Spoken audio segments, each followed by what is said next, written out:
Доброе утро, 24 апреля, пятница. Да. Вот так быстро пролетели 5 дней, быстро. И так быстро, и вроде бы как будто бы безэмоционально ты об этом сказала. Но мы же знаем, что пятница пришла, неделя прошла уже полностью. Уже как бы не как в среду фейково, а вот уже все, пятница наступила.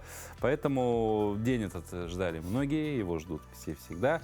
Так или иначе. И мы рады, что в этот день вы вместе с нами его начинаете, вместе с нами готовы зарядиться энергией и этот день покорить дальше, потому что пятница — это не только повод расслабиться, пятница — это повод призадуматься, а что же вы не успели сделать на неделе, что хотели сделать, и поднапрячься, и сделать хотя бы вот в этот день уже все, чтобы потом спокойно, с чистой совестью, как говорится, отправиться на отдых, который в этом году, ну не в этом году, а вот предстоящий, будет для... в этом году, да. И в этом году тоже, как и в прошлые годы, и, надеюсь, в последующие будут эти праздники, выходные чуть длиннее для многих жителей Якутии. Да, кстати, у нас понедельник выходной официально, да? Ну, государственный праздник. Да. Ага, поэтому утро Якутии, наверное, вы не сможете посмотреть. Потому что мы тоже как бы государственные праздники чтим в обязательном порядке. Тем не менее, это, конечно же, повод поздравить вас с наступающим Днем Республики. Да. Вот. Ну а сегодня чем мы будем вас заряжать? Мы приготовим необычные бутерброды, с гостями пообщаемся, узнаем совсем скоро неожиданные свойства клюквы. Вот Ягоды такой, да, интересные, да? Но это вот уже буквально скоро, ну а перед этим мы, конечно же, узнаем о погоде. Итак, сегодня в центральных районах ожидается до 8-10 градусов тепла, в Заречной группе 8 и 9 градусов, в южных от 3 до 7, в Вилюйской группе 5 и 8, в Нижнеленских 4 и 8, в западных районах от 2 до 6 градусов, в Колымо-Индигирской группе от минус 12 до плюс 3, в Янских минус 6 плюс 1, на северо-западе минус 13 минус 1 градус. На 6 часов утра температура воздуха в городе Якутске составила 5 градусов со знаком минус, атмосферное давление 755 миллиметров ртутного столба, штиль. Сегодня днем преимущественно ожидается без осадков, ветер восточный со скоростью 2,7 метров в секунду. А температура воздуха днем составит 6,8 градусов тепла. Так вот. Так это же лето уже почти. Ну, почти, да. Получается, все уже там, нет, через 2 дня купальный сезон откроется. Вот. Ну, а мы, что обещали, то и рассказываем. Хорошая новость для тех, кто всю жизнь боялся стоматологов.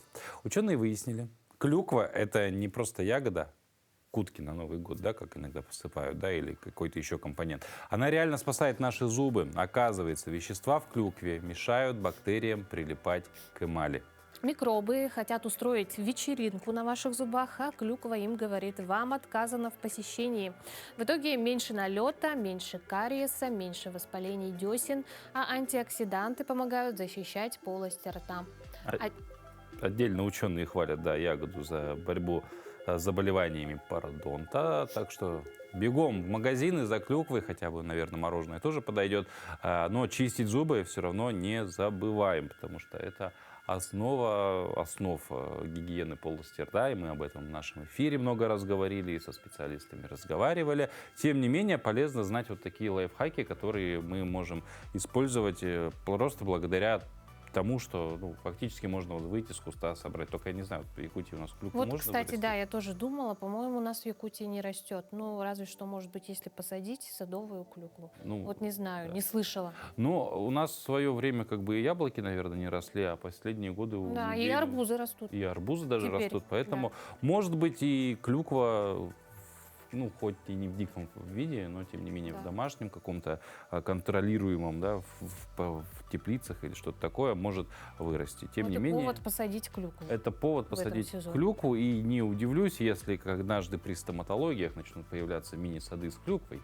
Ну, как бы, что... Как бы, Полечил зубы, захвати с собой клюкву. да, чтобы поменьше они заболевали, чтобы чаще к нам ходить. Говоря, кстати, про стоматологию, о зубах мы принято, мы вспоминаем обычно когда, а вот начинают болеть. А зря, потому что профилактика и своевременный визит к врачу могли бы спасти миллионы нервных клеток и кошельков. И между тем, сегодня у тех, кто лечит самое твердое в нашем организме, профессиональный праздник, День российского стоматолога, с чем мы вас, конечно, дорогие стоматологи и вообще люди, которые связаны со стоматологией, потому что там огромный перечень профессий, специальностей. Мы вас всех поздравляем и желаем крепких зубов у ваших пациентов и, конечно же, самое главное, осознанности у людей, чтобы они чаще ходили на проверки зубов, да, на диагностики и так далее.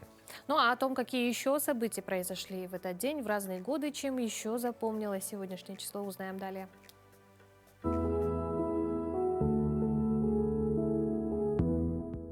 На календаре 24 апреля. Сегодня Международный день солидарности молодежи, Всемирный день защиты лабораторных животных. По народному календарю Антип Водогон. В народе Антипа считали исцелителем от зубной боли. Также Антипа называли Водогоном, поскольку в его день половодье было на самом пике. Этот день в истории. В 1682 году в Пустозерске сожжен Аввакум Петрович, глава старообрядчества. В 1833 году запатентована газированная вода. В 1916 году в этот день в Дублине произошло восстание, вошедшее в историю как Красная Пасха. А в 1964 году, 24 апреля, в Копенгагене обезглавлена русалочка. В этот день родились Вера Романова, русская княжна императорской крови; Барбара Стрейзанд, американская певица, актриса, композитор, режиссер и продюсер; Жан-Поль Готье, французский модельер, президент собственного модного дома; и Ирина Чащина, российская гимнастка, призер Олимпийских игр, заслуженный мастер спорта. Именины сегодня отмечают Ефим, Иван, Николай, Петр, Прохор и Яков.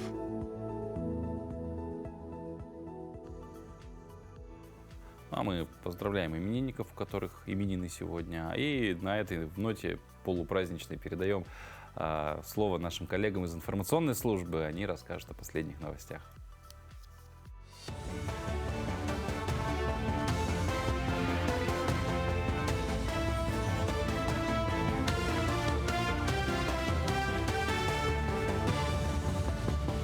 Доброе утро, Якутия. Последние новости к этому часу. Во всех 89 регионах России утвердили программы развития инфраструктуры опорных населенных пунктов. Об этом сообщил сенатор Олег Голов. В стране насчитывается свыше 2000 таких пунктов, где живет около 73% граждан. Именно они стали приоритетом для вложения ресурсов. К 2030 году показатель должен вырасти на 30%, а к 2036 на 60%. Планируется обновить методические рекомендации, чтобы эффективнее решать задачу по развитию социальной инфраструктуры. В Якутии завершен основной этап завоза топлива по автозимникам в районы республики. В 26 улусов доставлено порядка 367 тысяч тонн топлива, включая 320 тысяч тонн угля, 20 тысяч тонн конденсата и более 20 тысяч тонн нефти. Общий объем всех завезенных грузов составил 488 тысяч тонн, включая также сельскохозяйственные и продовольственные товары, строительные материалы и бензин для нужд жителей Арктики. В общем счете в перевозках было задействовано более 400 единиц транспорта. Перевозки по отдельным направлениям, таким как Ивено-Батантайский, Момский, Анабарский районы, продолжаются. В ведомстве ответили, что, несмотря на ограниченные финансовые ресурсы, все плановые работы выполнены в срок. Перевозки в этом году были очень сложные, связаны это с ограниченными финансовыми ресурсами, которые у нас не были в полном объеме доведены к началу автозимника. Но благодаря усердию наших перевозчиков и пониманию наших перевозчиков, да, нам удалось на текущий момент уже констатируем, что все плановые объемы выполнены. Те перевозки, которые сейчас идут, они продолжат где-то до мая месяца и в скором времени завершатся.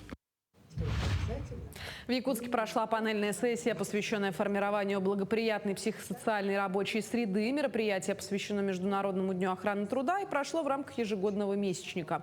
Участие в сессии приняли приглашенные федеральные эксперты и специалисты из районов и улусов республики. Специалисты обменялись опытом, обсудили корпоративные программы по укреплению здоровья и психологической подготовки работников. Кроме того, были определены лучшие корпоративные практики. По итогам обсуждения выработаны практические рекомендации по улучшению условий труда.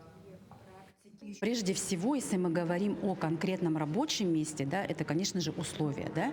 То есть и освещение должно быть соответствующее, да, соответствовать стандартам и нормативам.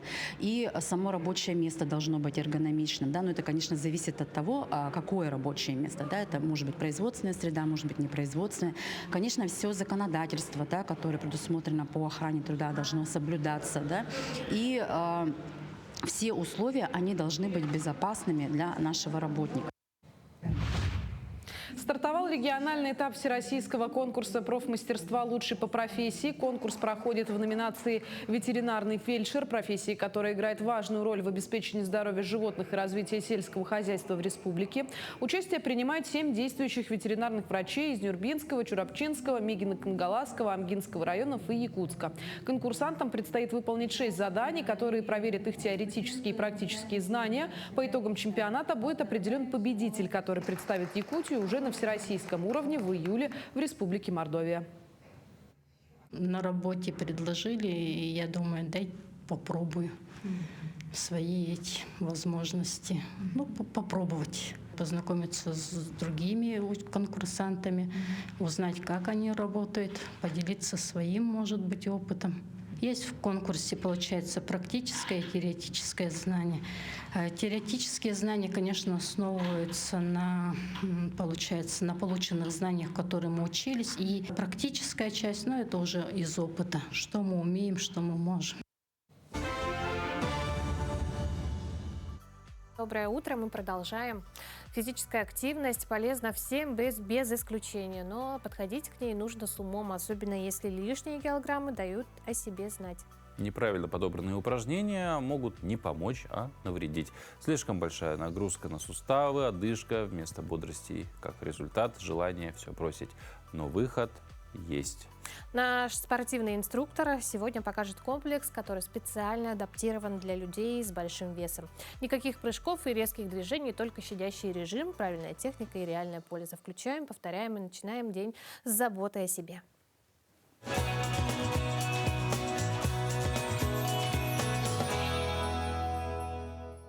Доброе утро, Якутия! С вами я, тренер Мария. Сегодня покажу вам легкую тренировку для тех, у кого больные суставы и для тех, у кого большой вес.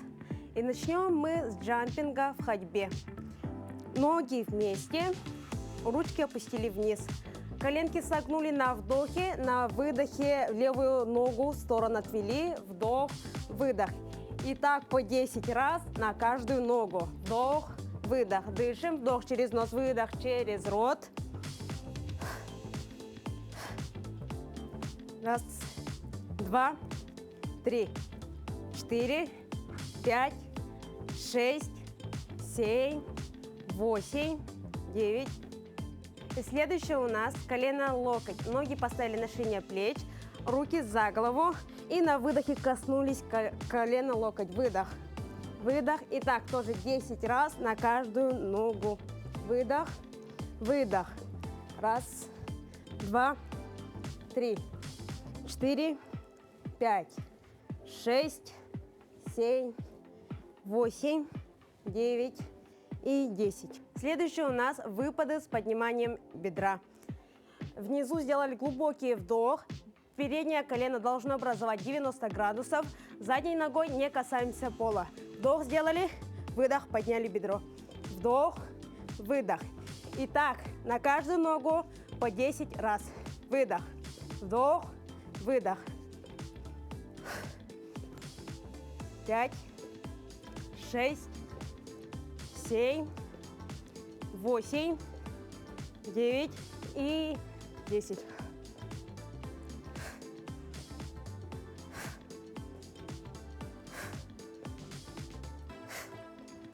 И сейчас покажу я вам легкий вариант бега с высоким подниманием бедра. Ручки поднимаем вверх и на выдохе касаемся колен. Выдох, вдох, выдох.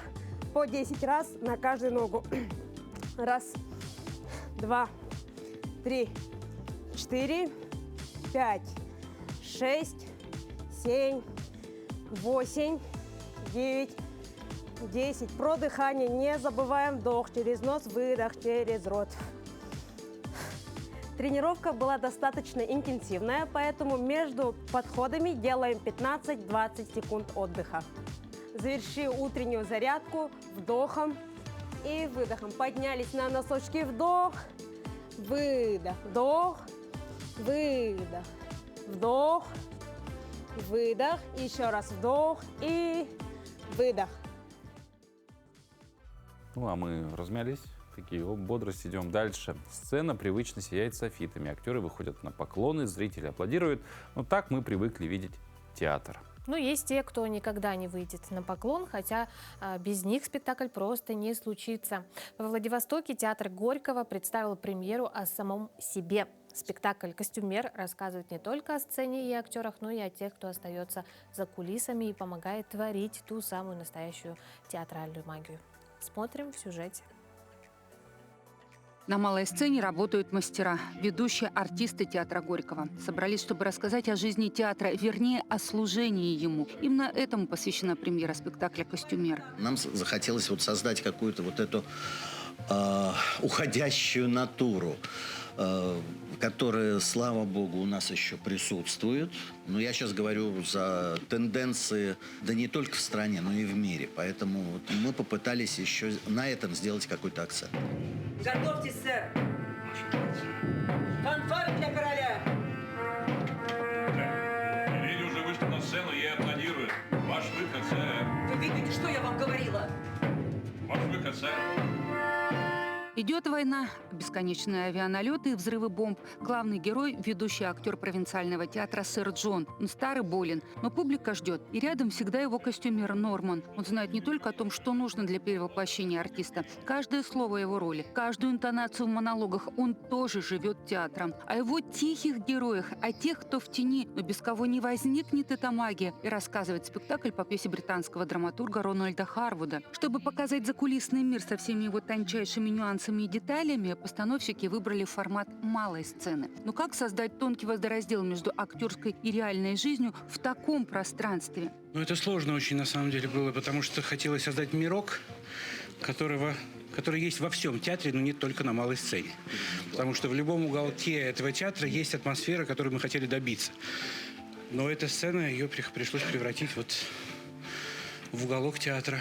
В небольшом пространстве, рассказывая о жизни других, актеры академической Горьковки, а вместе они уже более 50 лет, имеют возможность показать, как ценят они друг друга. Для Владимира Сергеякова, Николая Тимошенко, Александра Запорожца и Александра Славского быть на этой сцене – особое удовольствие. В ту атмосферу театра, где люди понимают, ценят и дорожат друг другом. Это правда, поверьте мне, большого стоит. Главная задача, я вас не подвел, нет?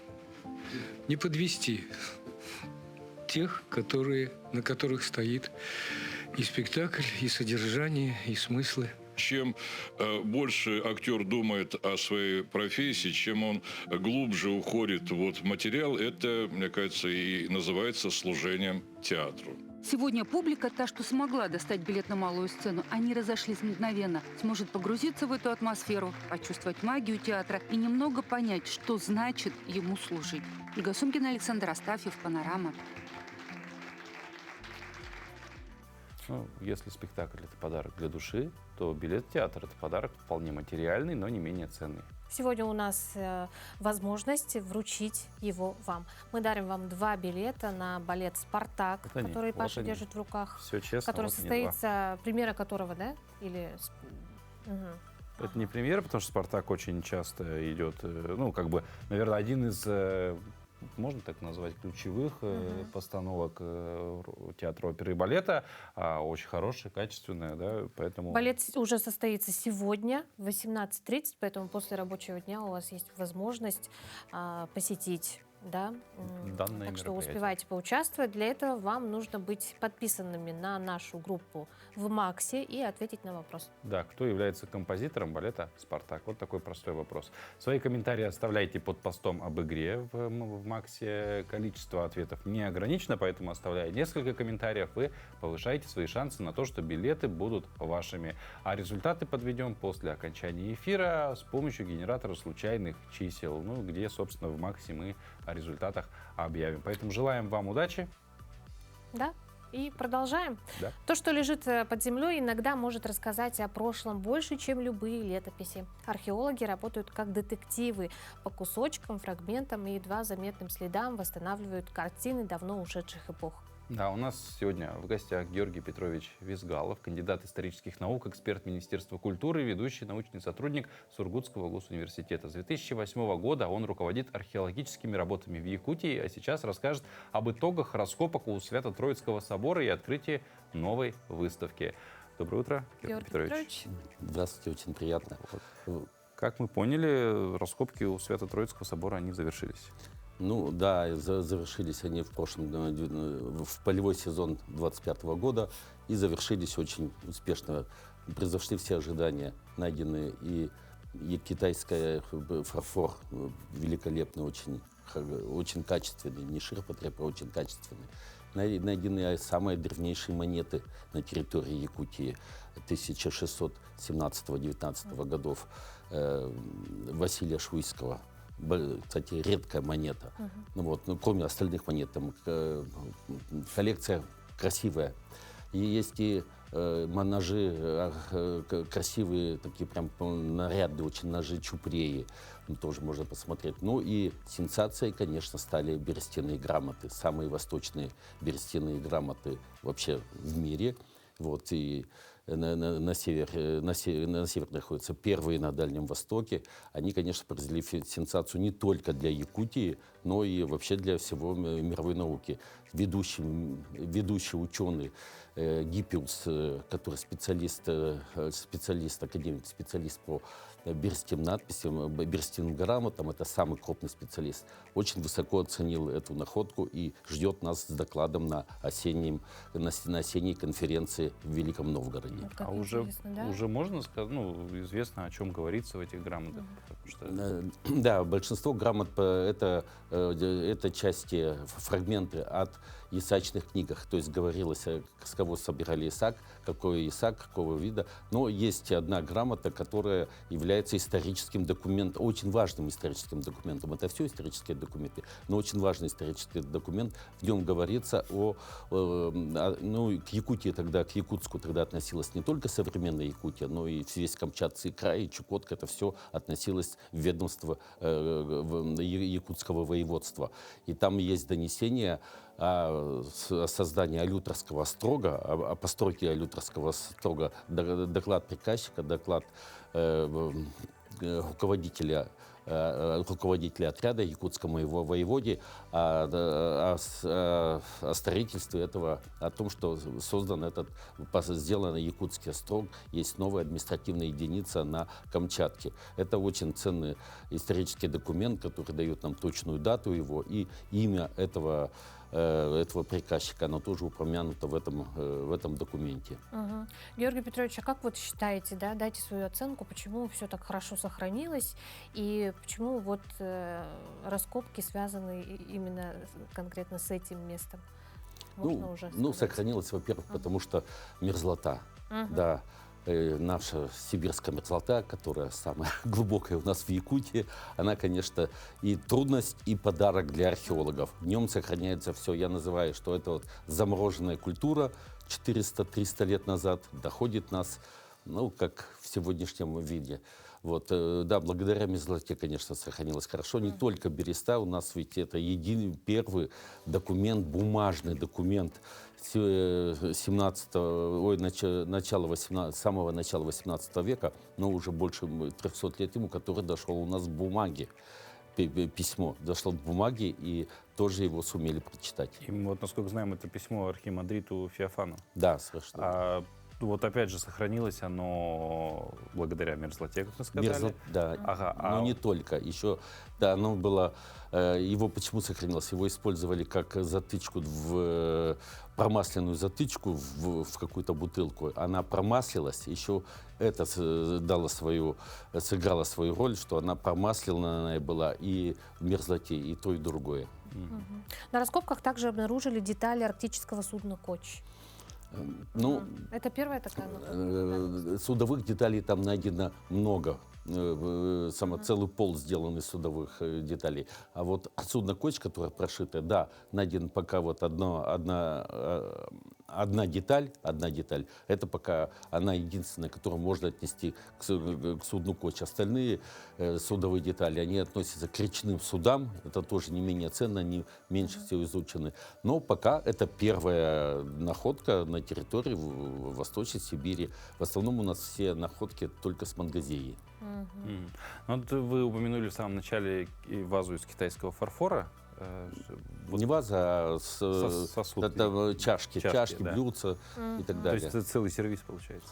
Ну, причем, да, там целый сервис, причем с сюжетами, и очень высококачественный работа. То есть фарфор тоже делится для ширпотреба, а это такой вот, эти предметы, они довольно статусные. Это высококачественный фарфор, не подделка. Какие-то вот выводы на основе этой находки сделаны? То есть, может быть, касательно торговли, да, тех лет, потому что мы понимаем, где это, если это китайский фарфор, где Китай, где мы. Да.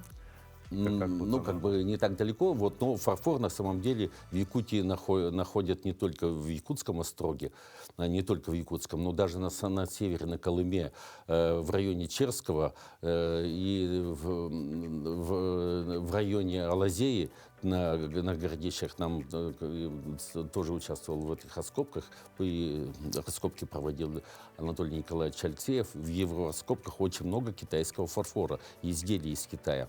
Дело в том, что пушнина. Китай, мы все знаем, что пушнина шла в Западную Европу в огромном количестве, сибирская, но не менее шло и в Китай. И Китай за это платил очень дорогим фарфором. Этот фарфор стоил очень больших денег, качественных, он очень качественный. И пушнина тоже очень дорого стоила. И Китай был один из больших покупателей, импортеров пушнины нашей. Ну, с этого дня нам известно, открывается в Музее археологии СУФУ выставка «Якутский острог». Что могут увидеть на ней посетители? Вот я сам посмотрел, когда, находки-то мы все видели, конечно, все их помню, видел, но когда они все отдельно, вроде как-то их не так много, а вот сейчас вот собрали, это только часть, это не все. Результат, посмотрел, даже очень, на выставке это смотрится очень такой широкий результат. Это и прекрасная коллекция монет, и реставрированный фарфор, и копии берестяных грамот там тоже присутствуют, и утварь, и красивые ножи чуприе есть, азиатские, их увидите, и кожаная обувь.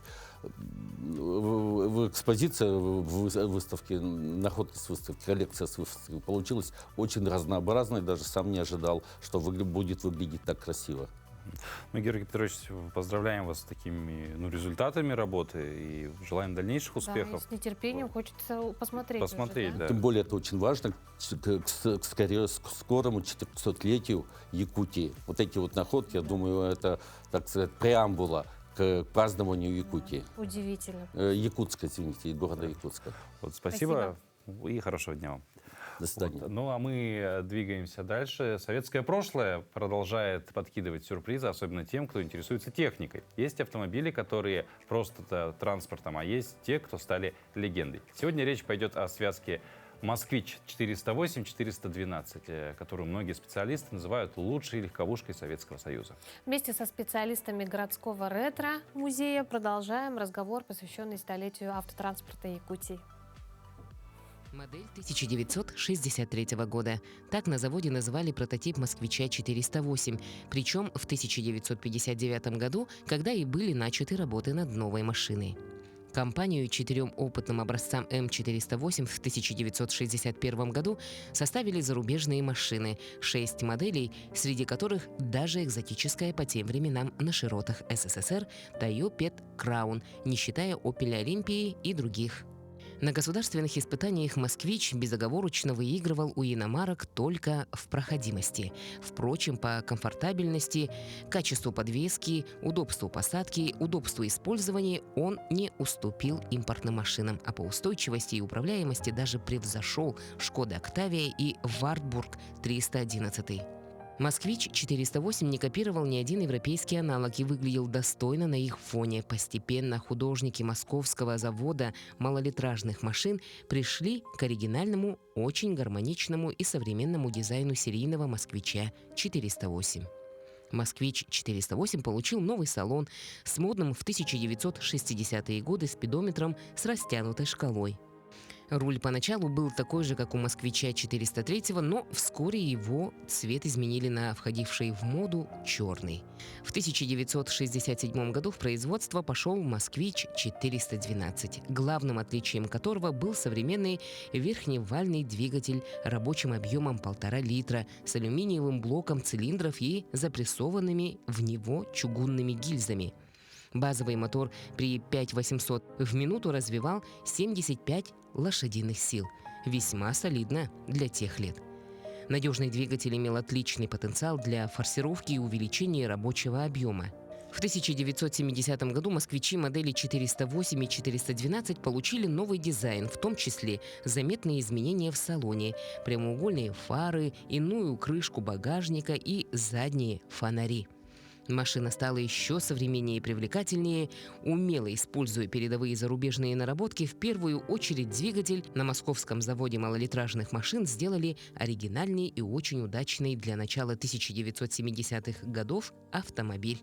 Однако не без слабых мест. В частности, передние барабанные тормоза уже устарели, четырехступенчатая коробка передач была слаба и ненадежна. От этого недостатка, кстати, не избавились до окончания производства последнего заднеприводного семейства «Москвич» 2140. А пока мы говорили о машинах, театре, зубах даже в начале, да, раскопках, утро что делало? Продолжалось, набирало обороты. Для кого-то оно идеально, если начинается с чашки кофе, для кого-то с пробежки или тишины, пока дом еще спит. А мы же вышли на улицу, чтобы спросить у обычных прохожих, как выглядит их идеальное утро. И насколько реальная картина отличается от мечты, давайте посмотрим. Мое идеальное утро начинается с того, что это в будущем когда-нибудь, когда мои дети вырастут, что никто не кричит, никто не орет, никому ничего не надо, я просто проснусь, выйду на балкон, попью кофе спокойно. Вот это будет мое идеальное утро, наверное. Не знаю, проснуться хотя бы в 6-7, тогда нормально, чтобы потом все успеть. Чтобы я мог спать весь день, и все. Идеальное утро – это что, когда дети без криков сами просыпаются. Когда просыпаешь, сразу мороженое хочется. Гуляние в парке, конечно. Позже, после завтрака, не сразу, конечно. В парке очень хорошо, свежий воздух хороший. Наверное, хорошего настроения, с чашки кофе и все. И утро уже удалось. Обычно я не успеваю ни то, ни это. Не выспаться, не выпить кофе. С ощущением, что не надо на работу. Тогда уже день задался, да? Да. Мое идеальное утро начинается, это радость увидеть свою семью, своих детей, своего мужа и кофе же, конечно же. Я уже в таком возрасте, что мне достаточно, чтобы голова не болела. А все остальное, как весь день, зависит от меня самого. Вкусный завтрак, наверное, зарядка, хорошее настроение и все. Родные рядом. Просто чтобы солнечно было, тогда так хорошо становится. Без ветра еще так тепленько становится. Солнце, наверное. Все. С ребенком, который не кричит. И удачно попить кофе. Идеальное утро должно начинаться с молитвы, потом зарядка, а потом умываюсь и потом завтракаю. А у вас? Примерно так же. Солнечный свет, небо, привет. Ладно, на самом деле я просто без школы, нормально выспаться, попить чай или кофе, или хотя бы как-то поесть, например, яичницу прям, или хлопья. Какие разнообразные ответы. Да. Мамочки в основном хотят, чтобы дети выросли поскорее, чтобы спокойно кофе чтобы попить, утром посидеть. не кричали, да? А молодежь больше радует солнце. Ага. Ну, правда, солнце не может не радовать. Тогда для тебя солнце тоже как часть идеального утра. Да, я вот, пожалуй, соглашусь с этим. От солнца, от солнечной погоды у меня очень часто зависит вообще настроение мое на весь день. Солнцезависимый человек я. Ну, как бы витамин D. Мы не забываем. плюс, это. да, Это спасибо. важный момент. Тем более мы люди северные, нам солнышка не хватает, поэтому неудивительно, что люди очень сильно радуются солнцу, и его наличие приписывают как одному из элементов идеального утра. Это вполне себе нормально. Ну а какая вот погода, да, атмосфера в парке, посмотрел? Да, городском? да. Поэтому, если есть возможность, обязательно отправляйтесь в парк, прогуляться, подышать свежим воздухом. Тем ну, и более поднять себе плюс 8 настроение. сегодня обещают. Можно попробовать, наверное, после рабочего дня еще солнце будет светить, потому что световой день увеличивается. Это же тоже хорошо. Порадовать себя напитками какими-нибудь любимыми, Да, и хот-догами просто прогулка. фирменными. Ну, сейчас мы расскажем, что можно покушать. Покушать можно много чего. И самое главное, просто насладиться временем. Вот. Ну, а мы насладимся сейчас тем, что нам расскажут наши коллеги из информационной службы. Это, конечно же, последние новости.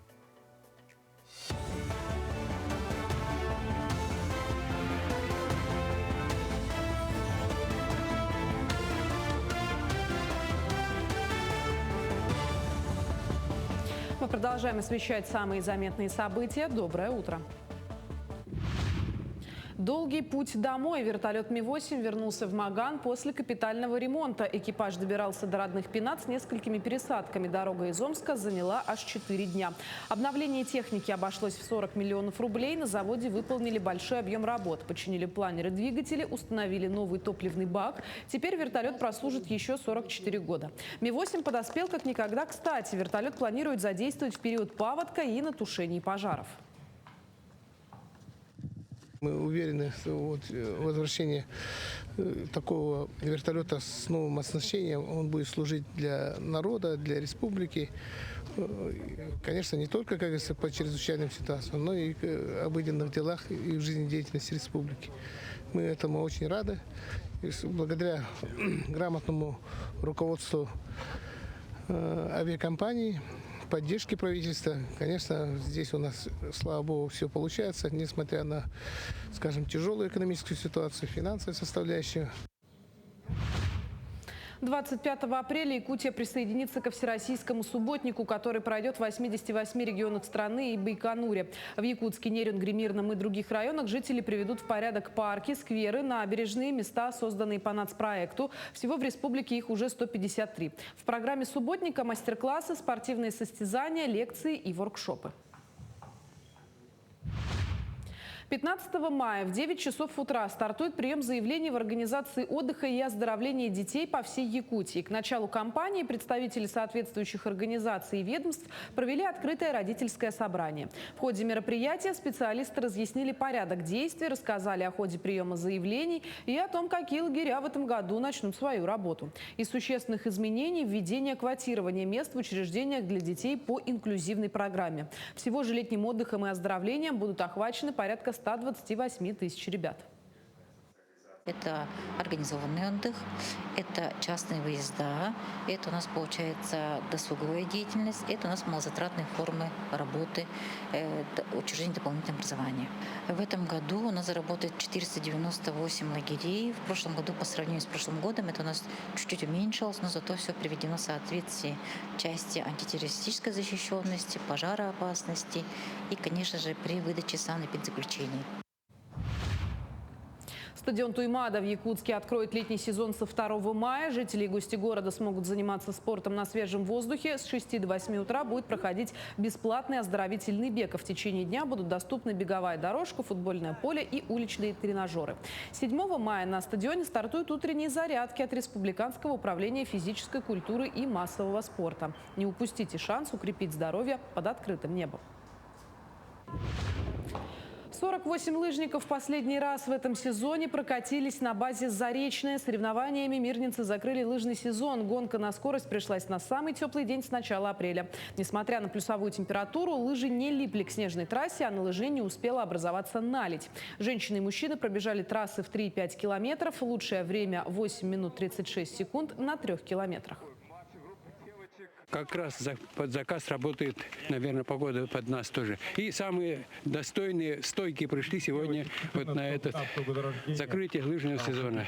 Самые именитые везде кругом они участвовали уже у нас.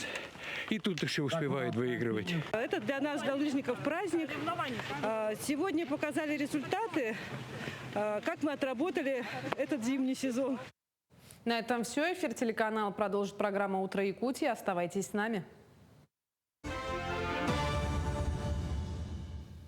Ну, мы уже поговорили чуть-чуть до этого, что весна, солнышко светит. Ну, а в Якутии весна – это же не только ручьи и солнце, но и долгожданный сезон охоты на уток. Тысячи мужчин и не только уже натирают патроны, проверяют манки и поглядывают на календарь. Когда, где, сколько. И главное, что изменилось в этом году. Об этом нам расскажет главный специалист группы Федерального охотнадзора Минэкологии Якутии Георгий Колесов. Георгий, доброе утро. Доброе утро. Вот, ну, когда официально открывается весенняя охота на уток в этом году? Так, в этом году у нас срок по всей территории с использованием подсадных уток откроется с 25 апреля. А вот основной срок охоты на селезни уток у нас начнется в центральных районах с 11 мая. В Люйской группе районов у нас начнется с 14 мая. То есть вот-вот уже, завтра уже с подсадной уткой. Да, уже. Ну, получается, уже сегодня после 12 можно уже начинать охоту. Ну что самое главное, да, нужно успеть охотнику прямо сейчас, если он хочет поохотиться в этом сезоне? Самое главное, чтобы было разрешение на добычу охотничьих ресурсов. Да? По требованию нашего законодательства на территории Российской Федерации можно охотиться при наличии охотничьего билета, при наличии разрешения на добычу охотничьих ресурсов. Если охотник хочет охотиться на закрепленных территориях или на территории особо охраняемых территорий, то должен иметь при себе разрешение на эту территорию и путевку. При наличии этих документов уже можно охотиться. А вот само получение документов, оно как, ну, разрешение, оно как-то упростилось, и вообще сколько времени сейчас занимает? Да, вот по сравнению с прошлым годом у нас очередей стало поменьше, да, на получение разрешения. Это, во-первых, связано с тем, что до этого охотник мог направить заявление на получение только за месяц до начала сезона, да? А теперь вот они могут направить заявление круглогодично. То есть, если охотник, вот большинство охотников получили свои разрешения уже за первый квартал этого года, да? Поэтому вот, ну, упрощение у нас в этом плане. Какие-то нововведения есть в этом охотничьем сезоне? Что-то разрешили, что-то отменили? Да. Главным нововведением у нас, во-первых, является, да, сдача охотничьего минимума. Если раньше граждане могли получить охотбилет по направлению заявления, то сейчас уже надо будет сдать охотничий минимум. Это у нас 258 вопросов, которые охотник должен изучить и ответить на больше 75% должен правильно ответить. Да. То есть это почти 200 вопросов надо ответить? Да.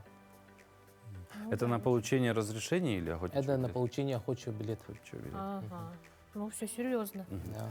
Ну, опять же, всегда, ну, когда мы говорим про охоту, нет-нет, где-то рядом маячит слово «браконьеры». Да. Вот как отличать, ну, легального охотника от браконьера? На что, может быть, инспекторы в первую очередь смотрят? Как, может быть, другие охотники могут браконьера от охотника отличить, чтобы, ну, в случае необходимости там сообщить, куда надо? Ну, если со стороны закона посмотреть, да, как я вот до этого говорил, охотник должен иметь при себе охотничий билет, разрешение на добычу охотничьих ресурсов. Если он находится с огнестрельным ружьем, то разрешение на ношение и хранение. Да? Если из этих документов, например, отсутствует что-нибудь, он уже может, ну, быть привлечен к административной ответственности. И браконьеры вот, традиционно у нас осуществляют охоту на запрещенные виды, да, на краснокнижные виды охотничьих ресурсов. Вот эти люди уже, ну, считаются браконьерами. Ну и вот как различить, да, краснокнижную утку от обычной утки? Ну, по требованиям правил охоты, охотник при осуществлении охоты должен обязательно убедиться, что, ну, например, утка не относится к краснокнижным. Только при стопроцентной уверенности надо стрелять. Ну, как бы, если у нас есть разрешение, охот, билеты и так далее, какие-то экзамены, да, фактически, на получение, то, значит, есть и, собственно, какие-то штрафы, которые подразумеваются за какое-то неправильное осуществление охоты и так далее. А про все, конечно, говорить не хочется, хочется спросить, да, какой может быть самый частый, но при этом нелепый штраф выписывается специалистами, ну, чтобы зрители, опять же, не повторяли чужих ошибок и так далее? Ну, на мой взгляд, самым нелепым нарушением у нас будет непредоставление сведений. Вот после того, как гражданин получает разрешение, он должен вернуть это разрешение в течение 20-дневного или 10-дневного срока. И по истечении вот этого срока мы можем привлечь их вот к ответственности, да, административной. Ну, я это считаю вот самым нелепым нарушением. То есть просто забыли. Поэтому, и штраф. Призываю всех охотников, которые взяли разрешение, да, вернуть срок. Это все делается не просто так, чтобы определить, сколько у нас добыто в республике охотничьих ресурсов.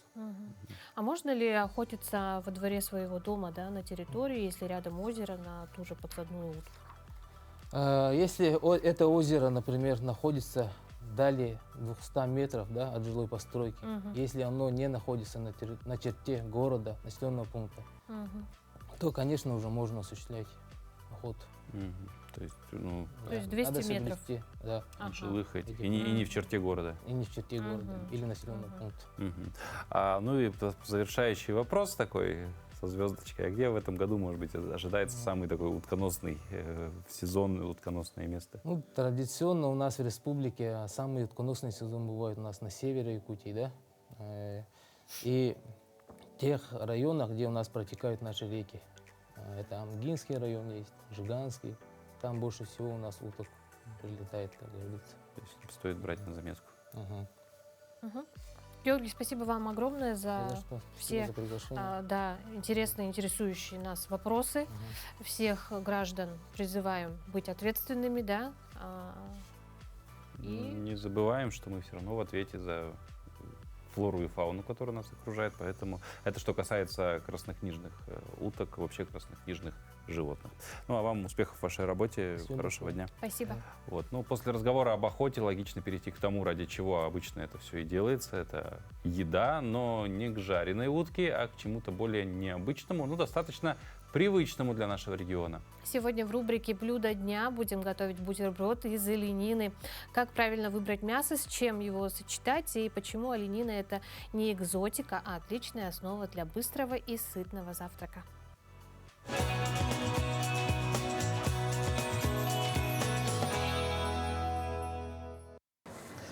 Уважаемые друзья, итак, новая мода уже не бургеры, а сэндвичи. Берем тостовый хлеб, аккуратно надрезаем вот такой толстенький слой, положили. Итак,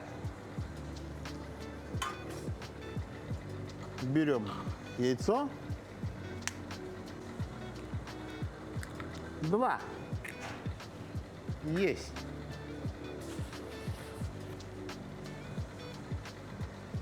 Берем венчик и до однородной массы.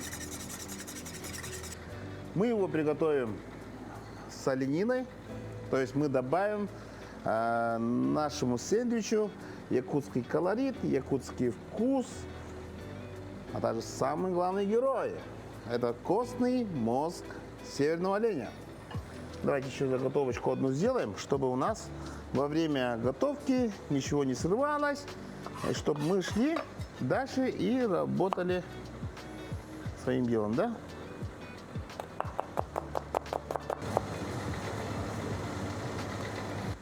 Так, мы включаем нашу плиту растительного масла. Надо было соли добавить. Перемешиваем вот так. Наша задача, чтобы наш тост, получается, полностью впитал наше яйцо. И на нем мы сейчас сделаем хорошенькие вещи. И пока у нас получается жарится с этой, мы добавляем в эту сторону наш лучок и чесночок, чтобы хорошенько они обжарились.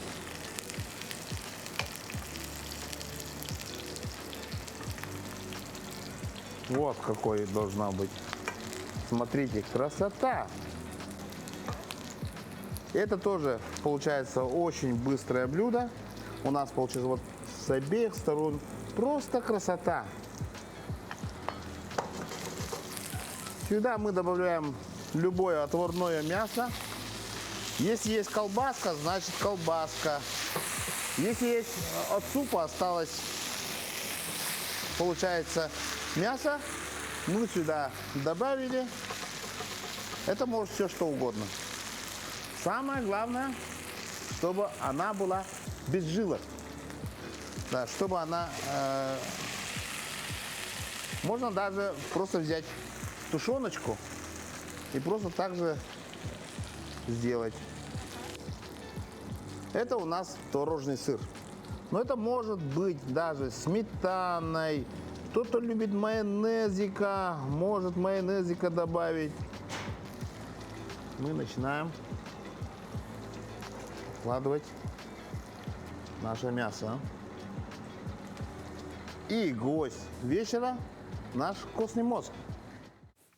На гостях. Да, интригу держим. Вообще, что ты как относишься к бутерброду с олениной? Я не пробовала, если честно, но оленину я очень уважаю. Это наше северное мясо. Я как бы... Я один раз пробовал тоже сэндвич с олениной, немного другого, даже больше бургер. Мне не очень понравилось, но какое-то блюдо с олениной мне подошло. Возможно, мне не понравилось по той причине, что как раз-таки не было костного мозга, и это как-то украшает вкус оленины. Давайте-ка посмотрим, как в итоге костный мозг добавить в сэндвич. Очень интересно. Но и витамины, минералы, которые обеспечивают нас энергией. Осталось украсить его. Добавим ярких красок. Ну что, уважаемые друзья, вот такая красота. Приятного аппетита!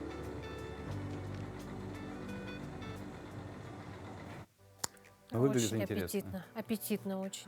Ну, костный мозг ты пробовал? Я, кстати, никогда вот на самом Я деле... тоже, кстати, еще не удалось попробовать, но хочется.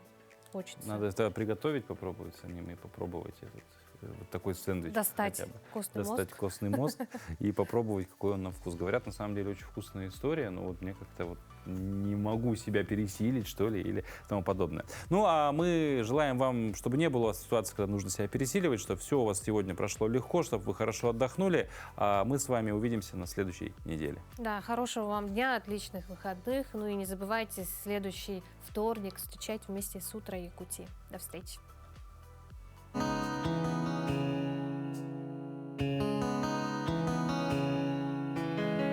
Кружит земля, как в детстве карусель,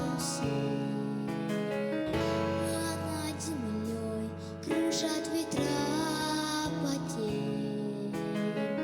Ветра потерь, разлука, бить зла, им нет числа. Им нет числа, сквозят из всех щелей в сердца людей, срывая дверь с петель, груша надежды и внушая страх. Кружат ветра,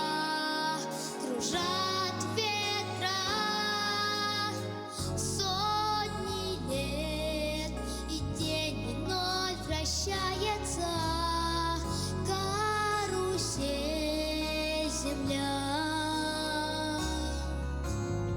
Сотни лет, все в жизни возвращается на